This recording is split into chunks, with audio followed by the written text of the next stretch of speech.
We thus have G equal to this A dot A1, A dot A2, etc. A dot AN. Similarly, we can use the right cancellation law to prove this.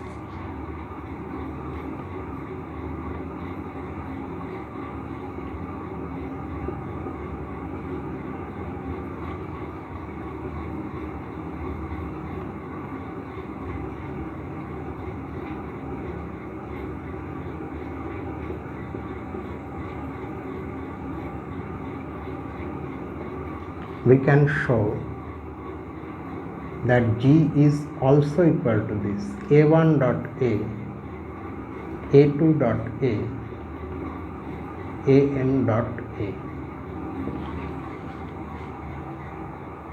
Now these representations of G will be used to show that G is actually a group. Since A belongs to G, note that A itself is an element in G.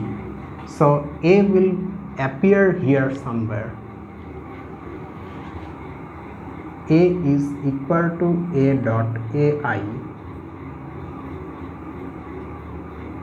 for some I, for some integer I lying between 1 and n.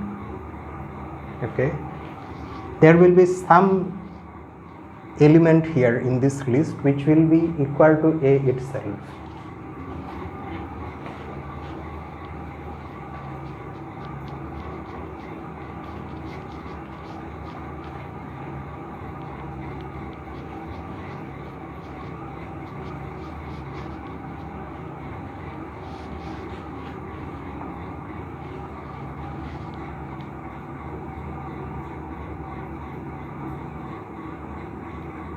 Then for any j, any integer j lying between 1 and n, we have aj dot a dot ai is equal to, we can use the fact that the operation is associative, so aj dot a dot ai, but a dot ai is a, so we have aj dot a. Now watch this. Not only have we shown that G can be written like this, but G can be written like this also. And here if you are changing J from 1 through n all the way up to n, you are actually getting all the elements of G in this form, aj dot a for some j. So here this aj dot a represents a general element of G, that is b dot ai is equal to b for all b belonging to G. Note that in writing this, that is conclusion, we have used this representation of G also. So this just shows that AI acts as a right identity. Also,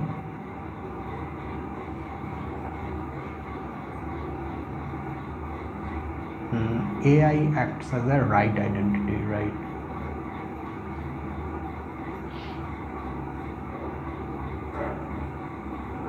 Also, A dot AK is equal to AI for some integer k lying between 1 and n. Where is this coming from? This is coming from here, because AI is also in G somewhere. So AI should also be of this form. That means AI should be of the form A dot AK. But then you look at this AK. This AK is playing the role of Y of A from that exercise, and this AI is playing the role of E from that exercise. So we now have a system where we have a set that is non-empty and it is closed under an associative product, where there is a right identity and every element has a right inverse. So by the result of that exercise, this is a group.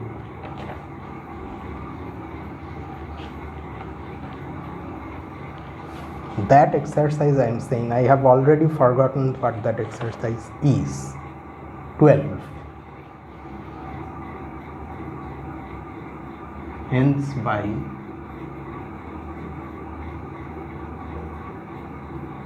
exercise 12,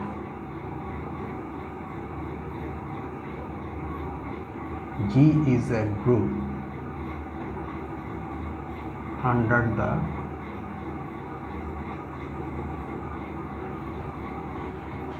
operation dot. So this completes the current exercise. 14th one. Okay. Then exercise 15.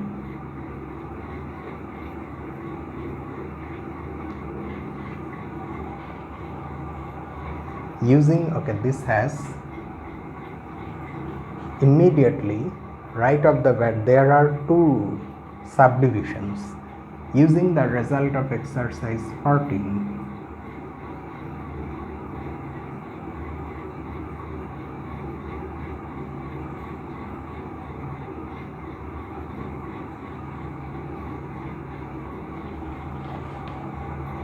prove that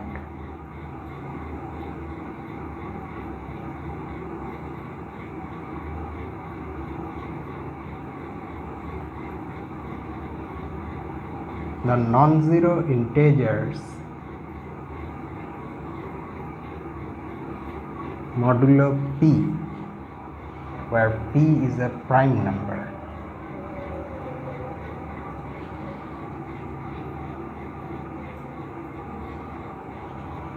form a group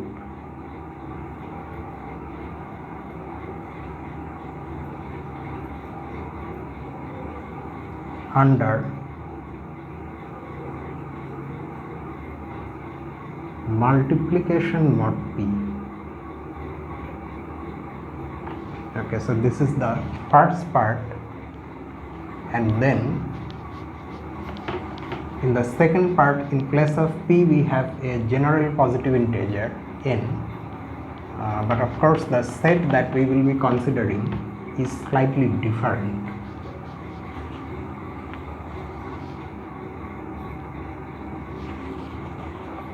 Do part A.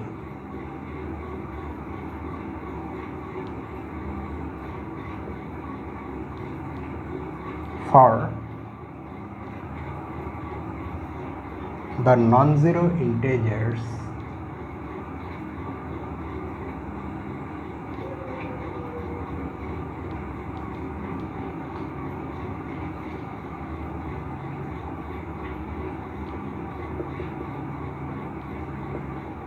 relatively prime to n under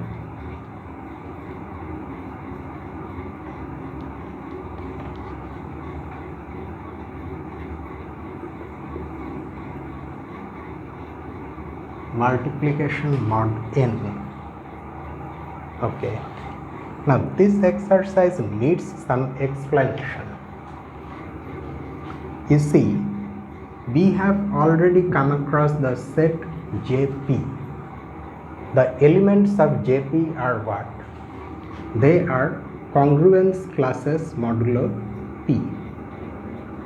Precisely these.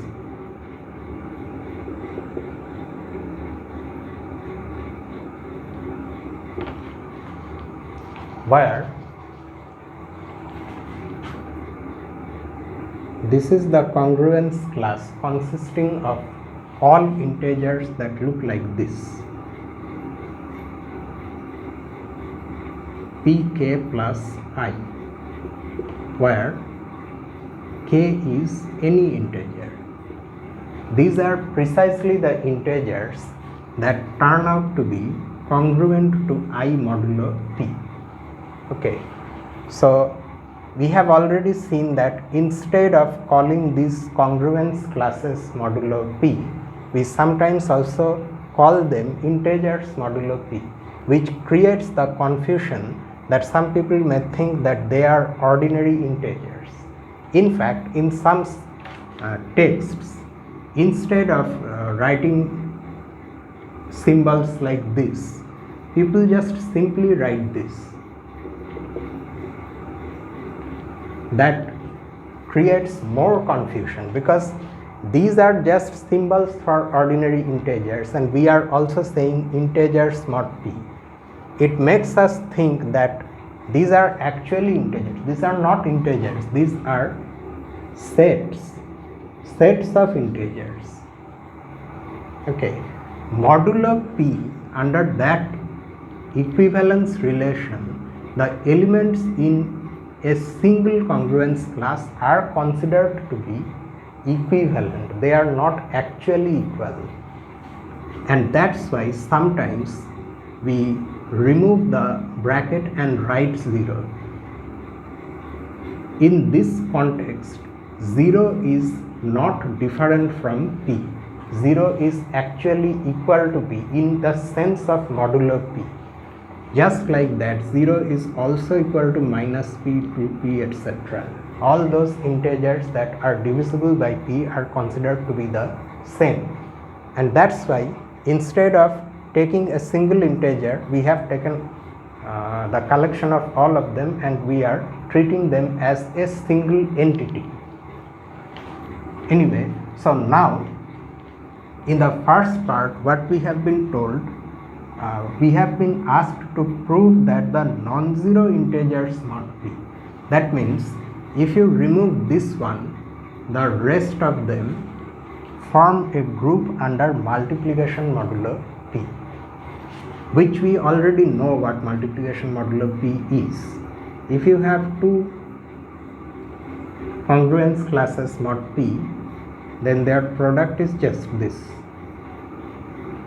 We have to prove that under this binary operation, this set consisting of these p minus 1 congruence classes is a group, and this we have to do by using this result, the previous exercise. More generally, if in place of this prime p we have n, then we have to prove that here the congruence classes modulo p, where I is non-zero, but additionally I and n are relatively prime. Their greatest common divisor is 1. These congruence classes form a group under multiplication mod n. Note that the first part is actually a special case of the second part. So we are only going to solve the second part, and then the first part will follow from that.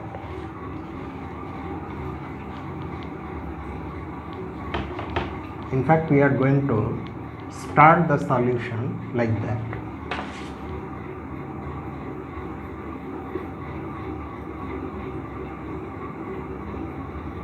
Since part A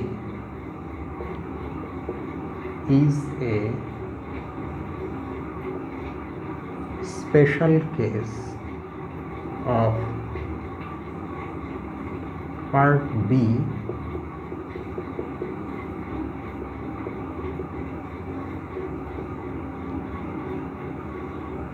we solve only part B.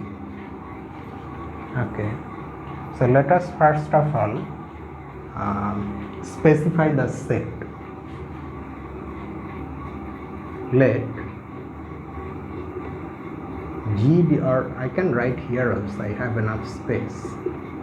Let G be the set of all congruence classes I such that I is an integer,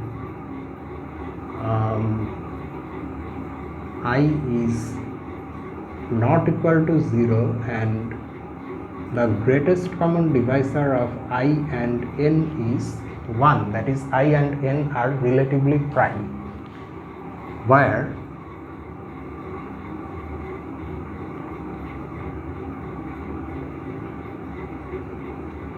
this denotes the congruence class modulo n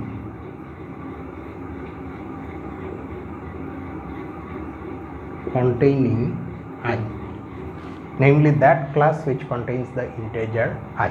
We now have to prove that this system is a group. No, you already know that there are only finitely many choices for I. So G is actually a finite set. So from there we already have one of the hypotheses true for us, that G is a finite set. Now all we need to show is that G is closed under this product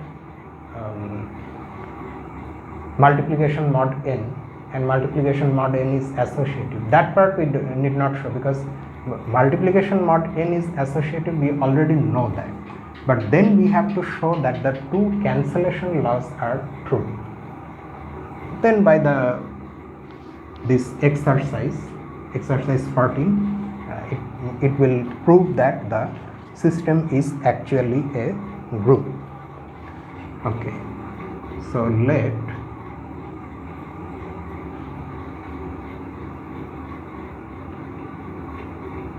A and B be two elements in G.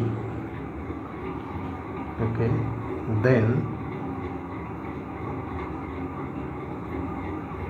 A and B are non-zero integers such that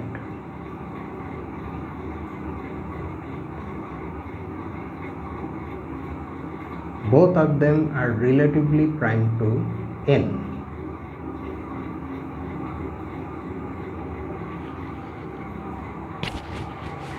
Now from a previous result, you recall the results in section 1.3 where we proved many things about integers.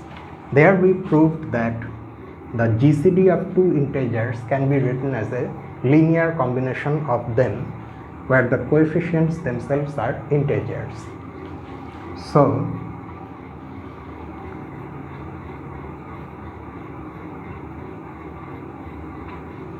what can we, let us take alpha, beta, gamma, delta, etc. So alpha A plus beta n equal to 1 and gamma b plus delta n equal to 1 for some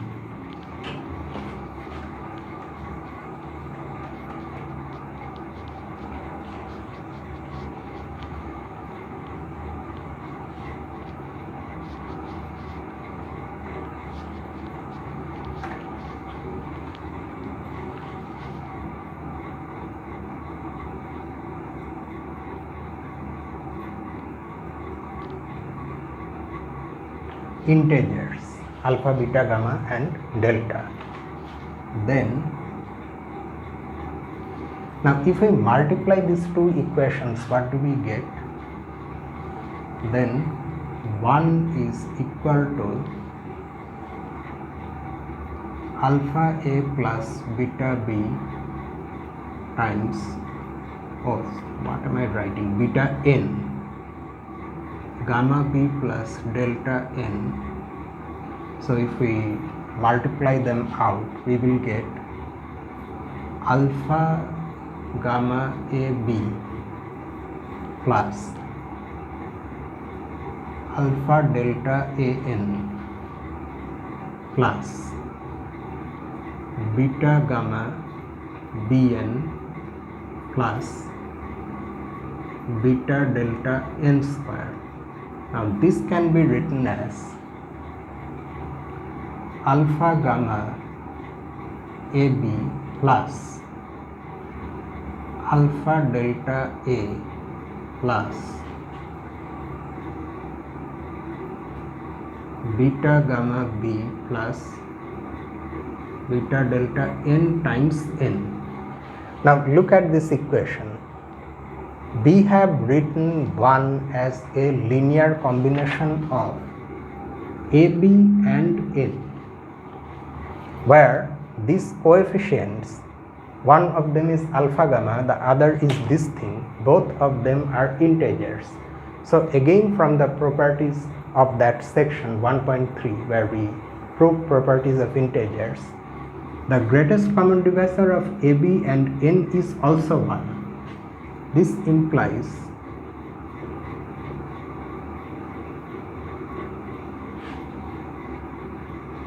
AB and n is also equal to 1. Note one more thing, that since both A and B are non-zero integers, their product is also non-zero.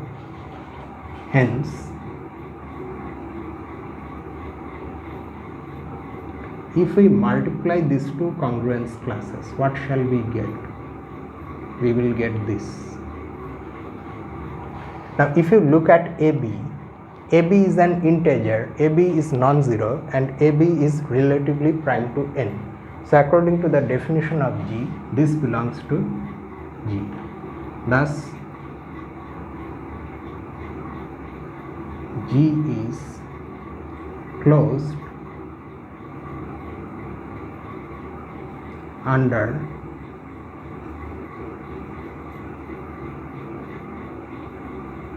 the operation multiplication mod n.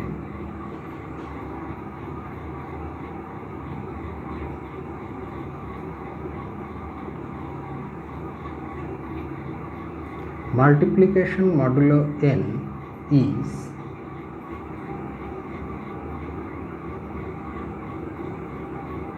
associative. Why? How do we know that? That is actually coming from, again, from section 1.3.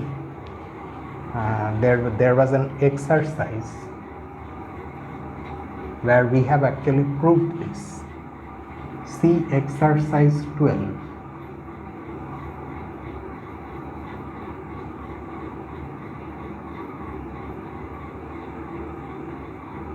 Of section 1.3. Okay.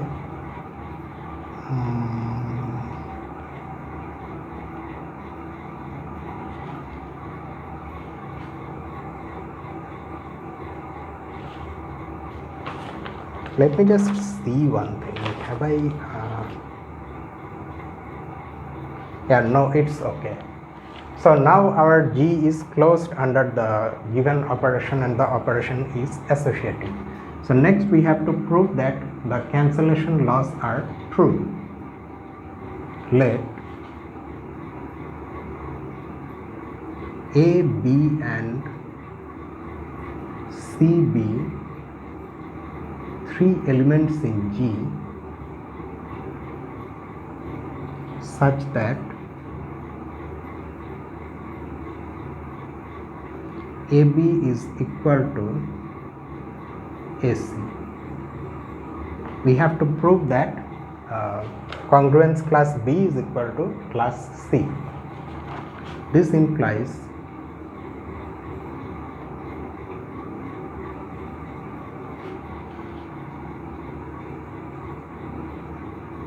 AB is equal to AC.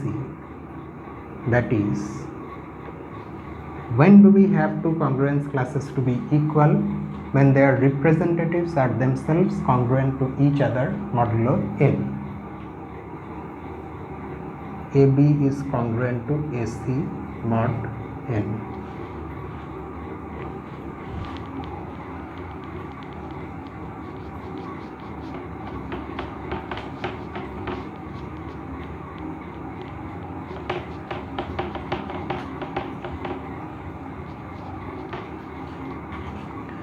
Okay, now what do we get from this? What is the definition of this itself? It means that AB minus AC is divisible by n.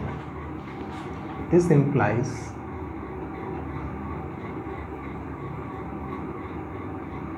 n divides AB minus AC.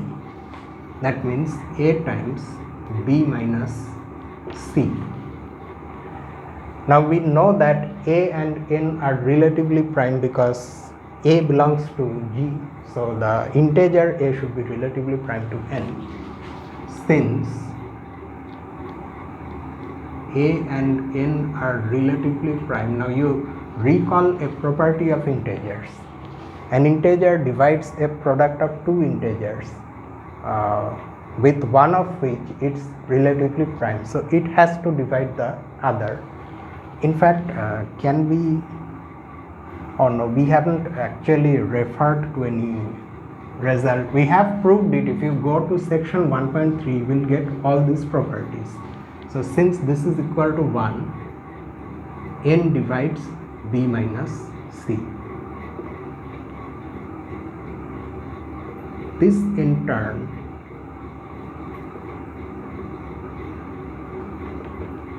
implies that B is congruent to C mod n.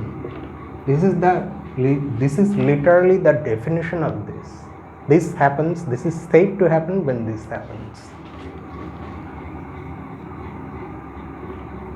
That is, class B is equal to class C. That's what we wanted to show. So we have here shown that the left cancellation law is true.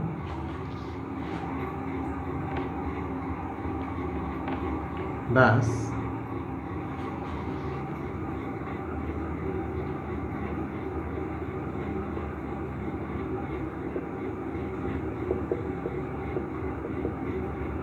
left cancellation law is true. But we know one more thing. Not only is this operation associative, multiplication mod n, it's commutative also. Since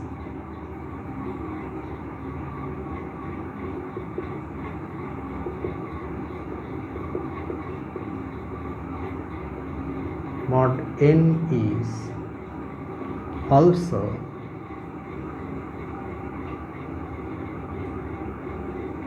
commutative,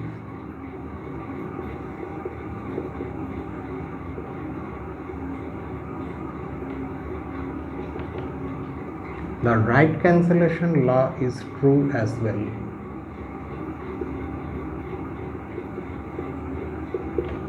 Why? You see, if you have B A equal to CA and you want to be able to cancel A from both sides, because our operation is commutative, you can write BA as AB, CA as AC, and use the left cancellation law, for which we already have a proof to have this. So that's how we have cancelled A from both sides, from the right hand side. So the right cancellation law is also true. So we now have all the conditions that are necessary for us to be able to apply exercise 14. Hence,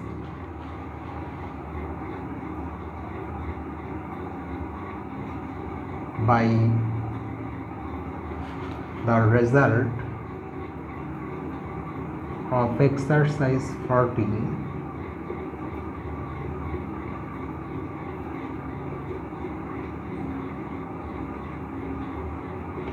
G is a group.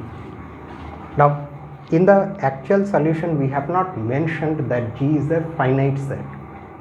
If you want, although it's clear from number theory, but if you want, you can write it explicitly. After writing G, after specifying what G is, you write the sentence that clearly G is a finite set, because there are only finitely many congruence classes modulo n. How many? Namely n number of them. So from among them we are choosing only those congruence classes where the representatives are non-zero and they are relatively prime to n. So with these restrictions the set will be it will shrink further, it will not expand. So we are taking a subset of a finite set, so the set is finite, and as such we will be able to use exercise 14. So G is a group. Okay, next exercise 16. Okay, this is a curious one. In exercise 14,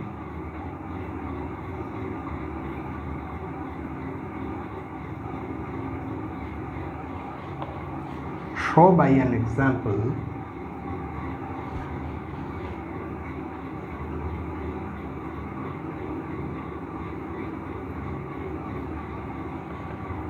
that if one just assumed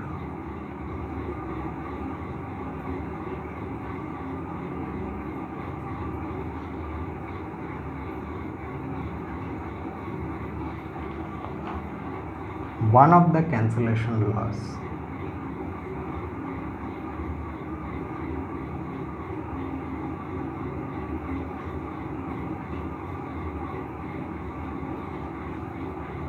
then the conclusion need not follow.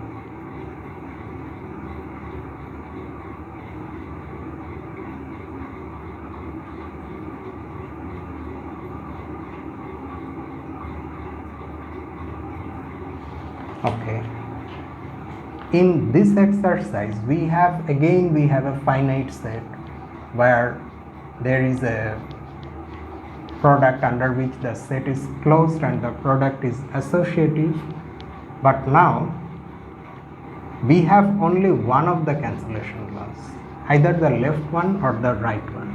Then it's not necessary that the system is a group. And to prove this, here also we will produce an example.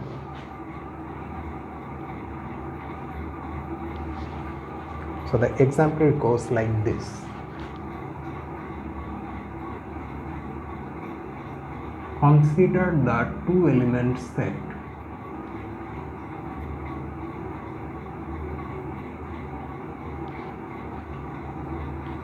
G equal to A comma B. Now on this we are going to define two operations.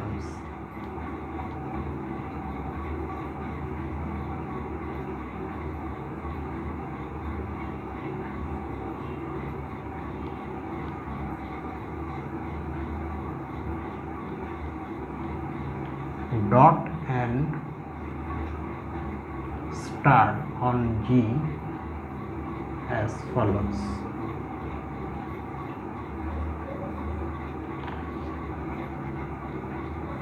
So dot is defined like this: A dot A and A dot B are defined to be equal to A, and B dot A and B dot B are defined to be equal to B. Okay, whereas for star it is slightly different.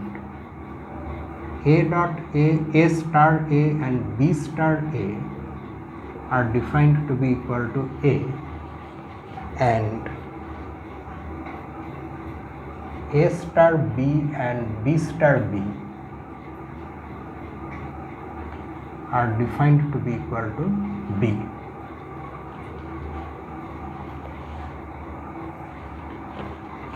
Now here I am not going to say anything, I will just simply write that one can show that under both of these operations G is closed and the operations are associative.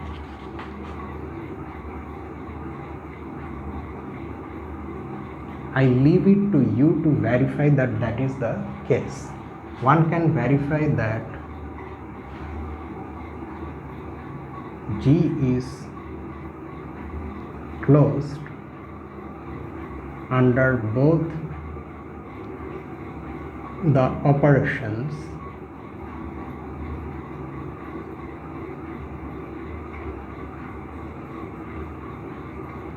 and that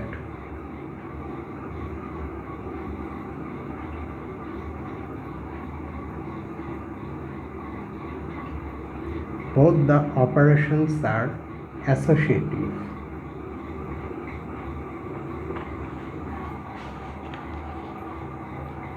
For associativity, you can either look at all the possible products, or you can devise some trick like that what we had previously in one exercise solution.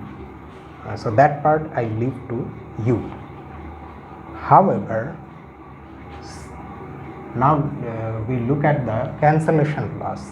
Since A dot A is equal to A dot B, yeah, that is true, A dot A is equal to A dot B, the left cancellation law